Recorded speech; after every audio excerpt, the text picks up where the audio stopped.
പിഗ്ഗിഷ്നെസ് psychology, animal spirit behaviour എന്ന ഒരു അവസ്ഥ ധാരാളം മനുഷ്യരിൽ കാണുന്നുണ്ട്.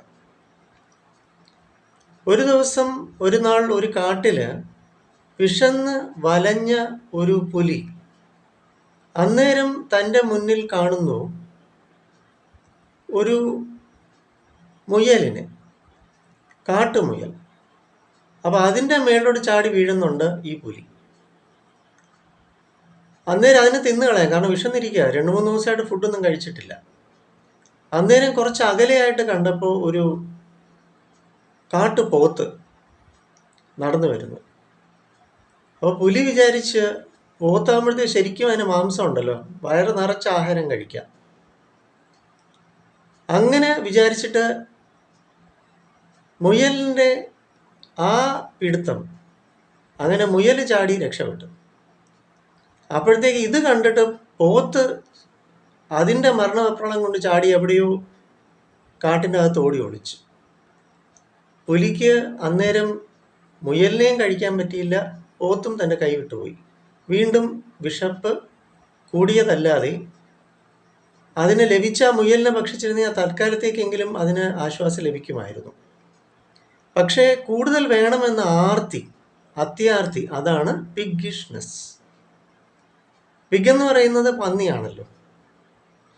പന്നി തീട്ടം തിന്നും, എന്തും തിന്നും. ആർത്തി പിടിച്ച ഒരു മൃഗമാണ് പന്നി, പിഗ്. പിഗ്ഗിഷ്നെസ് എന്ന് പറയുമ്പോഴത്തേക്ക്, ഇപ്പോൾ ഉദാഹരണം പറഞ്ഞ എൻ്റെ അടുത്ത് കൗൺസിലിങ്ങിന് വന്ന ഒരു പയ്യൻ്റെ കേസ്, മൂത്ത മകനാണ് ആ വീട്ടിൽ, 10 വയസ്സുള്ള ചെറുക്കനാണ്. അവൻ്റെ അമ്മ പറയുന്നു, എത്ര ഇവന് ഫുഡ് കൊടുക്കുന്നുണ്ട്, അവന് വേണ്ടുന്ന സ്വീറ്റ്സും മറ്റും ഒക്കെ കൊടുക്കുന്നുണ്ട്, എന്നിരുന്നാലും അനിയന് വേണ്ടി മാറ്റി വയ്ക്കുന്ന ഇവൻ ഓടിച്ചെന്ന് ഇവരറിയാതെയാണെങ്കിലും എടുത്ത് അതും കഴിച്ചളയും. ഇത് ശരിക്കും ഒരു സിബിലിംഗ് റൈവലറിയും കൂടിയാണ്. കാരണം അവന് മാത്രമായിട്ട് 5 വയസ്സ് ലഭിച്ചുകൊണ്ടിരുന്നത് 5ാമത്തെ വയസ്സിലാണ് ഈ അനിയൻ ചെറുക്കൻ ജനിക്കുന്നത്. അപ്പോൾ അവന് അത് തട്ടിക്കൊണ്ടു പോകുന്നത് ഇവന് മാത്രമായിട്ട് ലഭിക്കേണ്ടതായിരുന്നു എന്ന ചിന്തയും ഉണ്ട്. അപ്പോൾ ആർത്തി, അത്യാർത്തി, ഉത്തരത്തിലുള്ളത് എടുക്കാനും പറ്റിയില്ല, കക്ഷത്തിലുള്ളത് വീണു എന്ന് പറയത്തില്ലേ, അതാണ് അവസ്ഥ. ഇത് ഒരു സൈക്കോളജിക്കൽ ആയിട്ടുള്ളൊരു ബിഹേവിയറാണ്. അപ്പോൾ ഞാനൊരു ബിഹേവിയറൽ സയൻസസിൽ റിസർച്ചേഴ്സ് ആണ്. നമുക്ക് ഔഷധമൊന്നുമില്ല, മരുന്നൊന്നും ഇല്ലാത്ത ചികിത്സാ രീതിയാണ് എനിക്ക്. 100% നിങ്ങൾക്ക് റിസൾട്ട് കിട്ടും. അപ്പോൾ ഓരോ കുട്ടികളുടെയും, ഓരോ മനുഷ്യൻ്റെയും, ഓരോ സ്ത്രീയുടെയും ഉള്ളിൽ ഓടുന്നത് എന്താണെന്ന് നമുക്ക് വ്യക്തമായിട്ട് കണ്ടെത്തി വേണം ട്രീറ്റ് ചെയ്യാൻ.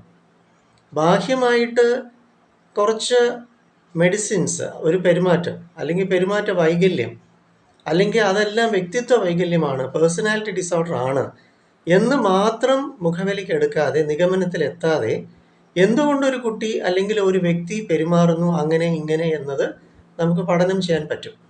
എല്ലാവരും സാഹചര്യങ്ങൾക്ക് ഇരകളാണ്. നാം എല്ലാവരും കുഞ്ഞുനാൾ മുതൽ നമ്മൾ ഓരോ വ്യക്തി അനുഭവങ്ങൾക്ക് വിധേയരാകുന്നവരാണ്. അതിനനുസരിച്ചാണ് ഓരോരുത്തരിലും മെൻ്റൽ മേക്കപ്പ്, ഇന്നർ ചൈൽഡ് ഉണ്ടാവുന്നത്. അത് ഒരു വ്യക്തിയുടെ ജീവിതകാലം മുഴുവനും സ്വാധീനിക്കുന്നു എന്നുള്ളതാണ് വാസ്തവം. ചെറിയ ചെറിയ അനുഭവങ്ങൾ ഏതൊക്കെയോ സമയങ്ങളിൽ ലഭിച്ചതോട് കൂടിയാണ്, അതുമായിട്ടാണ് നാം വളർന്നു വരുന്നതെന്ന് ഓർമ്മ വേണം. അത് ഉള്ളിൽ ഇടനായിട്ട് കിടപ്പുണ്ട്, ഒളിഞ്ഞു കിടപ്പുണ്ട്. എന്താണെങ്കിലും ശരി തന്നെ, ഏത് പെരുമാറ്റമാണെങ്കിലും ശരി തന്നെ.